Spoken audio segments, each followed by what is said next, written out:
Hello students, how are you? This is the most important year in your life. This is the 12th standard. मित्रांनो, या वर्षामध्ये तुम्ही 12वीच्या वर्षामध्ये शिक्षण घेत आहात. अकाउंटन्सी या विषयाचा या वर्षाचा नवीन अभ्यासक्रम बदललेला आहे. या विषयामध्ये आपल्याला विविध टॉपिक्स जे शिकायचे आहेत त्यामध्ये सर्वात अत्यंत महत्त्वाचा टॉपिक म्हणजे partnership. Introduction to partnership and final accounts असं या टॉपिकचं टायटल आहे. Introduction to partnership and partnership final accounts. So there are two parts of this topic. One is introduction to partnership firm and the second part is final accounts of the partnership firm. So let us start our journey. We will first discuss about introduction of the partnership firm. आपल्या या वर्षाच्या अभ्यासक्रमामध्ये जो पहिला topic आहे तो भागीदारी आणि भागीदारी संस्थेचे फायनल अकाउंट्स. म्हणजेच याचे दोन मुख्य भाग आहेत. पहिल्या भागामध्ये आपण भागीदारीची तोंड ओळख म्हणजे इंट्रोडक्शन टू पार्टनरशिप फॉर्म हे शिकणार आहोत आणि दुसऱ्या पार्टमध्ये आपण final accounts of partnership form शिकणार आहोत. असा हा पहिला टॉपिक आपल्याला आज सुरू करायचा आहे. तर पार्टनरशिप म्हणजे काय? मराठीमध्ये ज्याला आपण भागीदारी म्हणतो त्याला इंग्लिशमध्ये पार्टनरशिप असं म्हटलं जातं. भारतामध्ये इंडियन पार्टनरशिप ऍक्ट 1932 असा कायदा निर्माण करण्यात आला. 1932चा भागीदारी कायदा, भारतीय भागीदारी कायदा असं त्याला म्हटलं जातं. या कायद्यामध्ये भागीदारी म्हणजे काय, त्याचं व्यवस्थापन कसं करावं इत्यादी इत्यादी अनेक महत्त्वाचे नियम आणि तरतुदी या कायद्यामध्ये दिलेल्या आहेत. हे सर्व पाहण्यापूर्वी आपण भागीदारी संस्था कशा उदयास आल्या हे पाहूयात. तर सुरुवातीला यंत्रयुग, बाजारपेठेचा विस्तार, चलनाचा शोध या अशा विविध टप्प्यामधून मानवाची जी उत्क्रांती होत गेली, व्यापार वाढीस लागला, वाणिज्याची उत्क्रांती तुम्ही शिकलेला आहातच, ज्याला आपण इव्होल्युशन ऑफ कॉमर्स असं म्हणतो. तर यामध्ये व्यापार छोट्या प्रमाणामध्ये केला जात होता. तुम्ही इयत्ता 11वी मध्ये सोल ट्रेडिंग कन्सर्न म्हणजे एकल व्यापारी संस्था आणि त्याचे फायनल अकाउंट्स याविषयी माहिती घेतलेली आहे. तर वन मॅन शो किंवा एकट्या व्यक्तीचा व्यापार जो असतो त्याला आपण प्रोप्रायटरी बिझनेस किंवा सोल ट्रेडिंग कन्सर्न असं म्हणतो. या व्यवसायाचे महत्वाचे दोष किंवा मर्यादा आपण लक्षात घेतल्या तर त्यापैकी प्रमुख दोष काय आहेत बरं? सर्वात पहिला महत्वाचा दोष म्हणजे मर्यादित भांडवल, लिमिटेड कॅपिटल, आणि दुसरं म्हणजे अनलिमिटेड लायबिलिटी. एक लिमिटेड आहे, दुसरं अनलिमिटेड आहे. कॅपिटल भांडवल हे अत्यंत मर्यादित स्वरूपाचं असतं. एक व्यक्ती भांडवल किती गुंतवणार याला मर्यादा येतात. व्यवसायाचा जरी खूप चांगला व्यवसाय वारंवार चांगल्या पद्धतीनं वाढत जरी गेला, ग्रोथ जरी चांगली झाली तरी सुद्धा एकटा व्यक्ती जास्त भांडवल गुंतवू शकत नाही. त्यामुळं व्यवसायाच्या विस्तारावरती खूप मर्यादा येतात. त्यामुळे भांडवल अत्यल्प असतं, कमी पडतं, मर्यादित पडतं. दुसरं अमर्यादित जबाबदारी.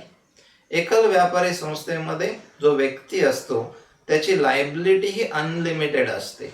म्हणजे व्यवसाय कर्जबाजारी जर झाला, व्यवसायामध्ये होणारी कर्ज ही प्रचंड प्रमाणामध्ये झाली तर ती व्यवसायाची देणी भागवायला व्यवसायाची मालमत्ता विकूनही जर देणं फिटलं नाही तर त्या व्यक्तीची खाजगी मालमत्ता प्रायव्हेट प्रॉपर्टी जप्त केली जाते आणि सर्व देणी भागवली जातात.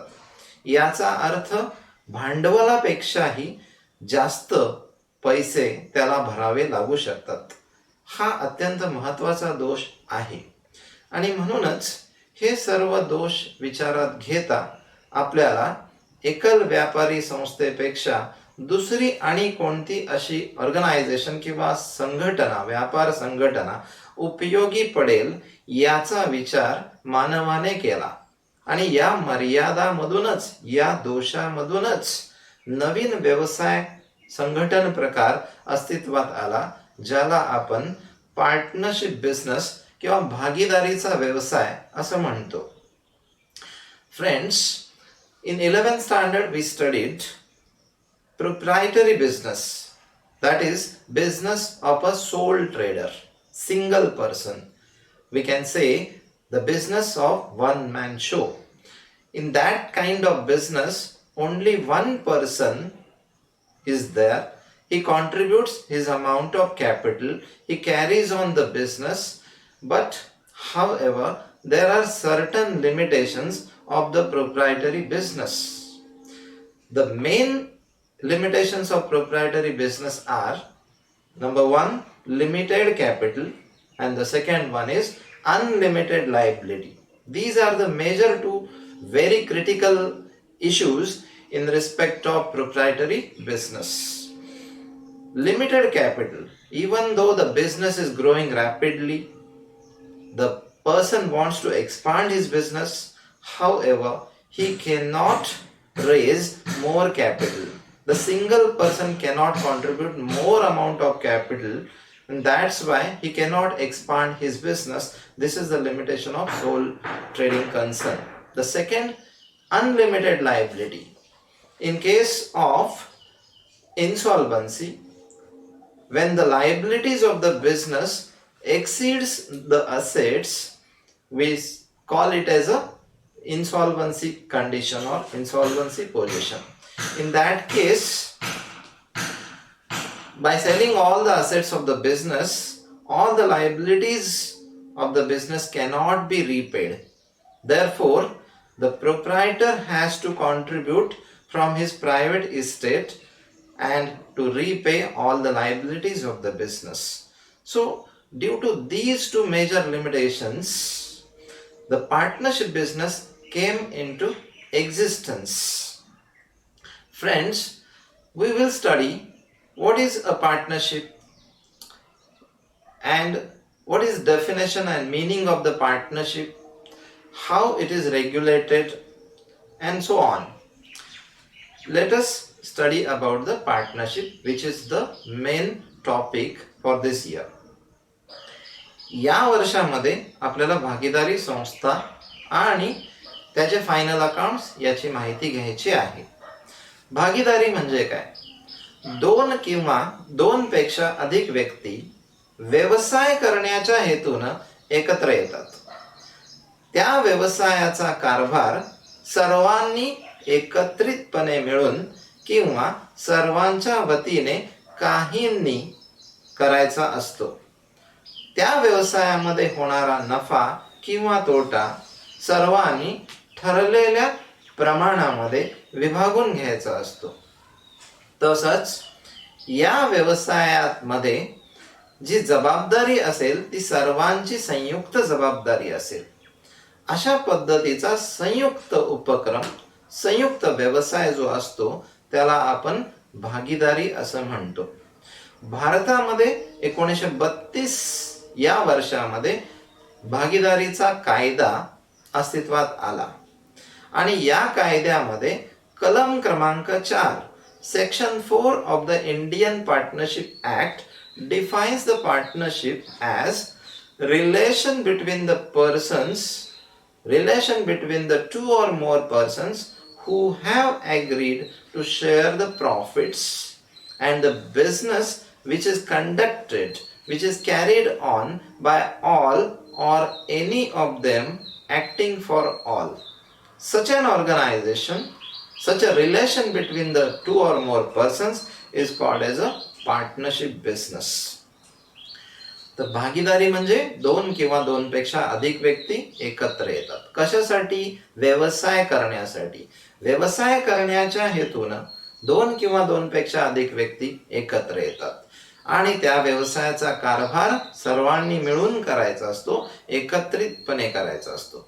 पण शक्य नसल्यास सर्वांच्या वतीने काही लोकांनी त्या व्यवसायाचा कारभार हाताळला, सांभाळला तरी चालतं. त्याच प्रकारे या व्यवसायामध्ये जो नफा किंवा तोटा भविष्य काळात होणार आहे, तो नफा किंवा तोटा सर्व भागीदारांनी मिळून वाटून घ्यायचा आहे. त्यांच्या ठरलेल्या प्रमाणामध्ये, म्हणजेच प्रॉफिट शेअरिंग रेशोमध्ये नफा किंवा तोटा वाटून घ्यायचं ठरलेलं असतं. अशा प्रकारे या दोन किंवा दोन पेक्षा अधिक व्यक्तींच्या मध्ये हा जो व्यावसायिक नातेसंबंध, रिलेशन निर्माण होतं, यालाच पार्टनरशिप किंवा भागीदारी असं म्हणतात. भागीदारी कायद्याच्या सेक्शन 4 मध्ये, सेक्शन 4 मध्ये ही व्याख्या देण्यात आलेली आहे.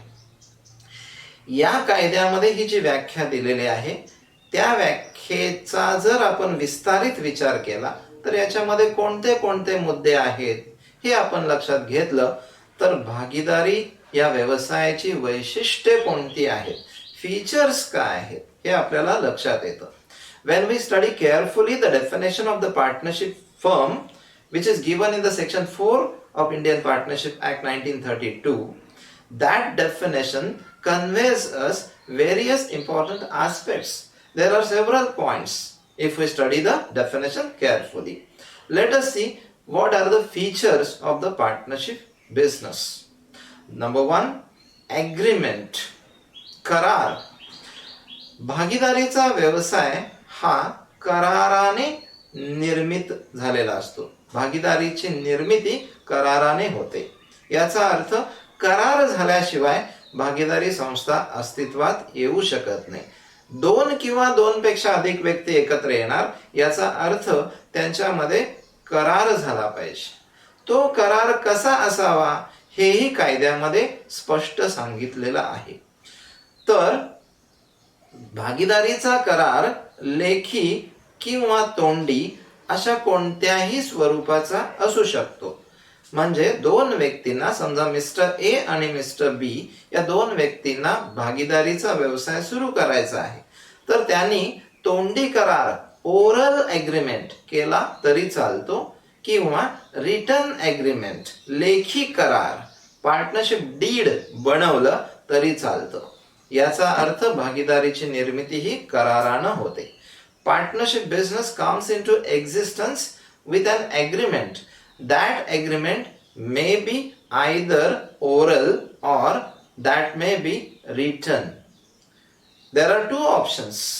Suppose Mr. A and Mr. B are willing to commence a business as a partnership firm.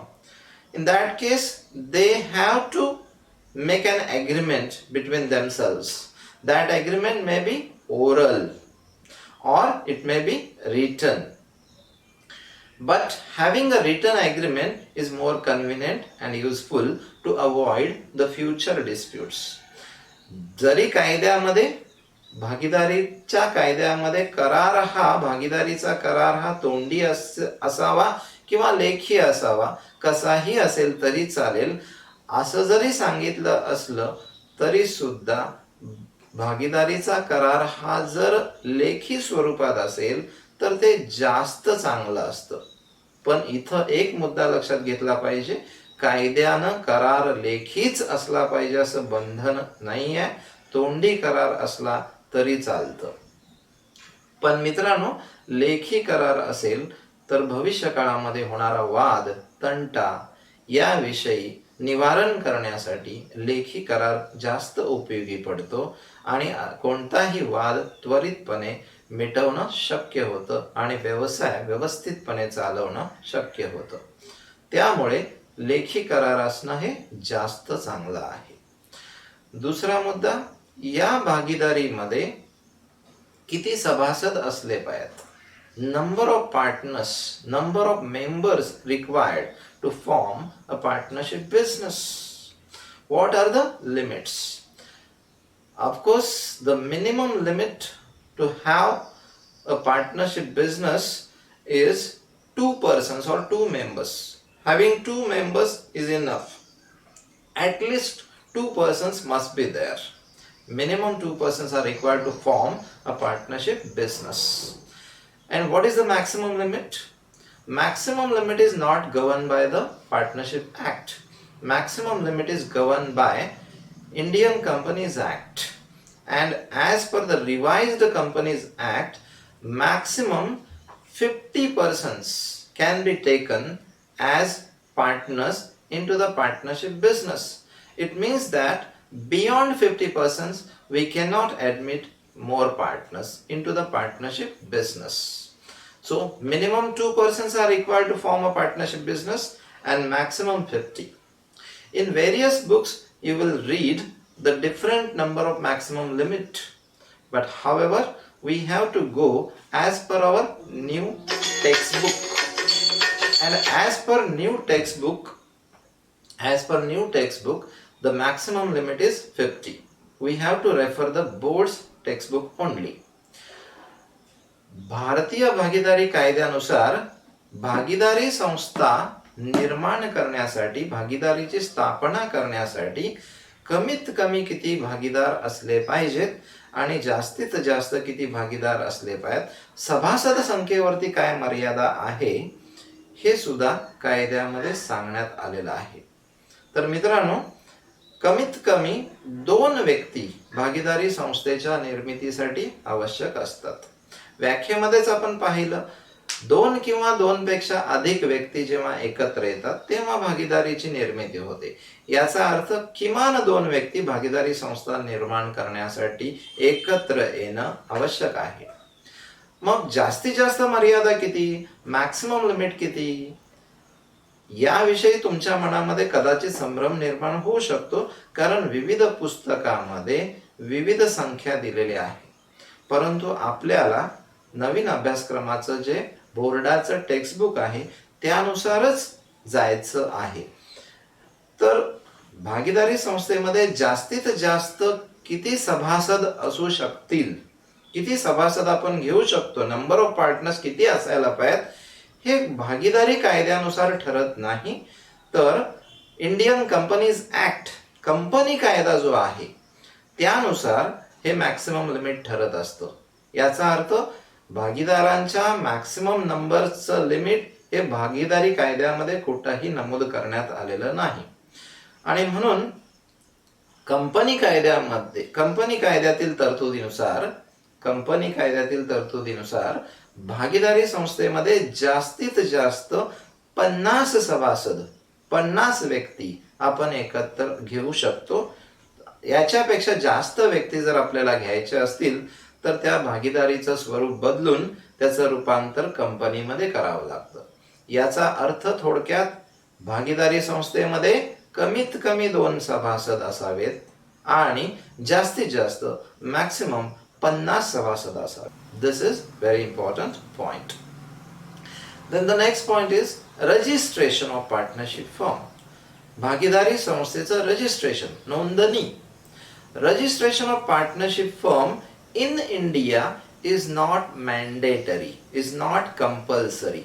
What I said, in India registration of partnership firm is not compulsory. However, as per the law passed by Maharashtra government, in Maharashtra registration of partnership firm is compulsory. But in examination point of view, we have to keep in mind, in India registration of partnership firm is not compulsory. भारतीय भागीदारी कायद्यानुसार भागीदारी संस्थेच्या व्यवसायाची नोंदणी करणं सक्तीचं नाही, कंपल्सरी नाही. भारतामध्ये भागीदारीची नोंदणी केलीच पाहिजे असं बंधन अजिबात नाही. परंतु महाराष्ट्र सरकारच्या कायद्यानुसार महाराष्ट्रामध्ये मात्र भागीदारी संस्थेची नोंदणी करणं सक्तीचं करण्यात आलेलं आहे. परंतु आपल्याला परीक्षेच्या दृष्टिकोनातून भारतीय भागीदारी कायद्यानुसार लक्षात घ्या, भागीदारी संस्थेची नोंदणी आत्तापर्यंतच्या तारखेला कंपल्सरी नाही आहे, सक्तीचं नाही आहे, इट इज नॉट कंपल्सरी. परंतु नोंदणी केली तर त्याचे आणखीन फायदे आपल्या संस्थेला मिळू शकतात. त्यामुळं नोंदणी करणं हे जास्त फायदेशीर असतं. The next point is management. व्यवस्थापन, व्यवसायाचं व्यवस्थापन. What about the management of the partnership business? 2 or more persons are coming together. Who will manage the business of partnership firm? Of course, each and every partner has a right to manage the business. They can participate actively in the business. It is their right. But however, if it is not possible to manage the business jointly or collectively, in that case, few of them can manage the business of the partnership firm. It means that business of the partnership firm is conducted, is managed jointly by all the partners, and if it is not possible, in that case, some of them can manage the business activities on behalf of all. This is mentioned in the definition. भागीदारीचा व्यवसाय जो आहे त्याचा कारभार, त्याचं व्यवस्थापन, त्याचं management कोणी करावं हे व्याख्येमध्ये स्पष्ट सांगण्यात आलेलं आहे. भागीदारीच्या व्यवसायाचं व्यवस्थापन सर्वांनी मिळून करायचं आहे, जॉईंटली करायचं आहे. याचा अर्थ प्रत्येक भागीदाराला व्यवसायाच्या व्यवस्थापनामध्ये, कामकाजामध्ये सहभागी होण्याचा हक्क निश्चितच आहे. कोणीही त्यांचा हक्क हिरावून घेऊ शकत नाही. असं असलं तरी सर्वांना जर व्यवसायाचं व्यवस्थापन करणं शक्य नसेल तर अशा वेळी सर्व भागीदारांच्या पैकी काही भागीदार सर्वांच्या वतीने व्यवसाय चालवू शकतात. समजा मिस्टर ए, मिस्टर बी आणि मिस्टर सी हे 3 पार्टनर्स आहेत. या तिघांनाही व्यवसायाच्या कामकाजामध्ये सहभागी व्हायचा, व्यवस्थापनामध्ये भाग घेण्याचा पूर्ण अधिकार असतो. या सर्वांनी मिळूनच भागीदारी संस्थेचा व्यवसाय चालवायचा आहे. परंतु समजा मिस्टर सी हा जो भागीदार आहे त्याला अन्य काही कारणामुळं, त्याच्या दुसऱ्या व्यवसायामुळं तो भागीदारीच्या व्यवसायाच्या कामकाजामध्ये सहभागी होऊ शकत नाहीये. अशा वेळी मिस्टर ए आणि मिस्टर बी हे दोघेच सर्वांच्या वतीनं, तिघांच्या वतीनं दोघेच भागीदारी संस्थेचा व्यवसाय चालवू शकतात. हक्क मात्र सर्वांनाच आहे. व्यवस्थापन कोणी करायचं? सर्वांनी मिळून करायचं, किंवा सर्वांच्या वतीने काहींनी व्यवस्थापन केलं तरी चालतं. या व्यवसायामध्ये पुढचा पॉइंट आहे प्रॉफिट शेअरिंग. भागीदारी संस्थेमध्ये जो काय प्रॉफिट होईल, भविष्य काळामध्ये जो नफा होईल किंवा तोटा होईल, तो भागीदारी संस्थेचा नफा किंवा तोटा सर्वांनी मिळून कसा विभागून घ्यायचा, कसा वाटून घ्यायचा हे सुद्धा व्याख्येमध्ये सांगण्यात आलेलं आहे. The partners should share the profits or losses in the agreed proportion. Agreed proportion म्हणजे काय? भागीदारीची निर्मिती जेव्हा होते तेव्हा त्यांच्यामध्ये करार होतो. त्या करारामध्ये जसं ठरलं असेल त्या प्रमाणामध्ये सर्व भागीदारांनी नफा किंवा तोटा वाटून घ्यायचा आहे. उदाहरणार्थ मिस्टर ए आणि मिस्टर बी हे 2 पार्टनर्स असतील आणि त्यांनी नफा किंवा तोटा वाटून घ्यायचं असं ठरवलंय. ए नी 60%, 60% आणि मिस्टर बी नी 40% म्हणजे 40%, 60% आणि 40% असा नफा तोटा वाटून घ्यायचं त्यांचं प्रमाण ठरलेलं आहे. याला आपण नफा तोटा विभागणीचं प्रमाण म्हणजे profit sharing ratio, PSR, profit sharing ratio असं म्हणतो. हा प्रॉफिट शेअरिंग रेशो सर्वांनी मिळून ठरवायचा असतो. हा रेशो ठरवताना काय विचारात घेतलं जातं? प्रत्येक भागीदारांनी भांडवल किती गुंतवलेलं आहे, व्यवसायाच्या कामकाजामध्ये कोण किती ऍक्टिव्हली पार्टिसिपेट होणार आहे, कुणाकडं कशाचं स्किल आहे, कौशल्य आहे, अशा अनेक गोष्टींचा विचार करून नफा तोटा विभागणीचं प्रमाण सर्वांनी मिळून ठरवून ते करारामध्ये लिहून ठेवलेलं असतं. त्यामुळं सर्व भागीदारांनी आपला नफा, व्यवसायाचा, संस्थेचा नफा किंवा तोटा ठरलेल्या प्रमाणात ॲग्रीड प्रपोर्शन मध्ये म्हणजेच प्रॉफिट शेअरिंग रेशो मध्ये विभागून घ्यायचा असतो. परंतु मित्रांनो, जर प्रॉफिट शेअरिंग रेशो असा ठरला नसेल किंवा करारामध्ये तसं त्यांनी नमूद केलं नसेल तर अशा वेळी भारतीय भागीदारी कायदा 1932 जो आहे त्या कायद्यानुसार सर्वांनी नफा किंवा तोटा समप्रमाणात इक्वल प्रपोर्शन मध्ये समसमान वाटून घ्यायचा असतो. So what I discussed about the profit sharing ratio, in the definition it is clearly stated that the partner should share profits or losses of the business in the agreed proportion. The partnership business comes into existence by an agreement. According to that agreement, whatever they have decided, as per the terms of agreement, they should share profits or losses. For example, Mr. A is going to share 60% profits and Mr. B is going to share 40% profit. So the profit sharing ratio is 60% is to 40%, or say 3 is to 2. It means that proportion is called as a profit sharing ratio. So the partners should share the profits or losses of the business in the agreed proportion. That agreed proportion of sharing profits is called as PSR, that is profit sharing ratio. However, if it is not mentioned in their partnership agreement or partnership deed in which proportion they should share the profits or losses, nothing is mentioned in their agreement. In that case, we have to follow the rule mentioned in Indian Partnership Act 1932.